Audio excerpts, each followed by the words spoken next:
মেসিকে খেপানোর ফল যে কতটা ভয়ঙ্কর হতে পারে তা সেদিন হারে হারে টের পেয়েছিল Real Madrid.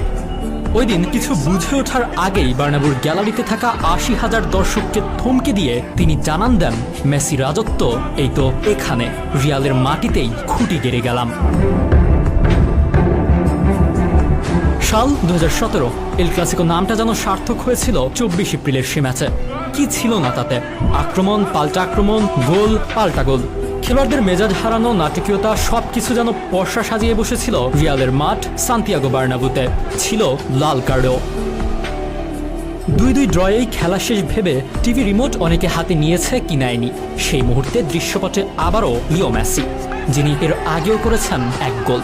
Sergio Roberto, Gomez, Jordi Alba আর মেসি, এই চারের মিলিত এক দুর্দান্ত পাল্টা আক্রমণে এলো মেসির ৯২ মিনিটের সেই গোল।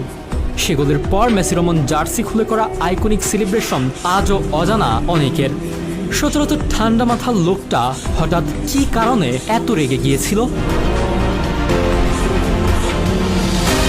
মেসির করা সেই আইকনিক সেলিব্রেশন নিয়ে জর্ডি আলবা সম্প্রতি স্পোর্টস টক 790কে বলেন, মেসির গল্প খুব কম সংখ্যক মানুষই জানেন।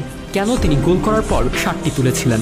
আমরা রিয়াল মাদ্রিদের বিপক্ষে খেলছিলাম, ম্যাচ চলাকালীন মেসির বিরুদ্ধে স্লোগান এবং তাকে অপমান করা হয়েছিল। এমনকি তারা তাকে বর্ণনা করেছিল প্রতিবন্ধী এবং বামন বলে। মেসি এটা পছন্দ করেননি। এমনকি ড্রেসিং রুমেও তিনি রেগে গিয়ে সুয়ারেজকে বলেন, এই মানুষগুলো তারা ফুটবলের সৌন্দর্য নয়, এবং দ্বিতীয়ার্ধেও তারা তা করতে থাকে। মেসি জয়সূচক গোল করলে তিনি তাদের দিকে এগিয়ে গিয়ে শার্টটি তুলে নেন। তিনি সবাইকে চুপ করে বললেন, নামটা মনে রেখো।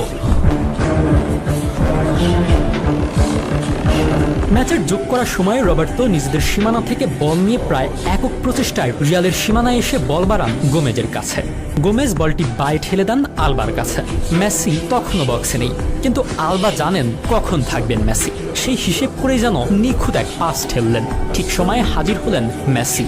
রিয়াল রক্ষণ কিছু বুঝে ওঠার আগেই যেন কেইলর নাভাসের পাস দিয়ে